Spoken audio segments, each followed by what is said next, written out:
ஆமென். பாருங்க, காலையில் அதிகாலமே எழுந்த உடனே ஆமென், அதிகாலையில ஆண்டவரே என் இருதயம் ஆமென் உம்மை நோக்கி பார்க்கிறது, உம்மை தேடுகிறேன். ஆமென் ஆமென் சொல்லுங்க. காலையில எழுந்த உடனே எதை தேடுறோம்? எதை தேடுறோம் சொல்லுங்க பார்க்கலாம். பாத்தியா, கரெக்டாக சொல்லிட்டார் பிரதர். கர்த்தர் உங்களை ஆசீர்வதிப்பார் பிரதர். ஆமென். ஏன்னா நம்மளாம் அம்பானி இல்லை. டெய்லி காலையில் எத்தனை பிஸ்னஸ் கால் வரும், எத்தனை வாட்ஸ்அப் மெசேஜ் வரும். ஆமாம், இல்லை பெரிய பாஸ்டாக இருப்போம், எத்தனை பேர் ப்ரேயர் ரெக்வஸ்ட் அனுப்புவாங்க. டக்குன்னு எடுத்து பார்த்துட்டு காலையில் தூங்கி எழுந்த உடனே எங்கள் மொபைலை தேடி அழிச்சு அப்படியே பார்த்து எடுத்து அதை நோண்டி ஆமேன், அதை பார்த்த பிறகு தான் நம்ம என்ன பண்ணுவோம், மற்ற காரியத்துக்கு போவோம்.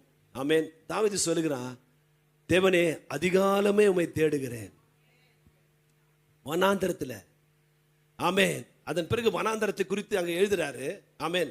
வாசிக்கலாத வறண்டதும் விடாய்த்ததும் தண்ணீரற்றதுமான நிலத்திலே. ஆமேன். எந்த இடத்துல? வறண்டதும்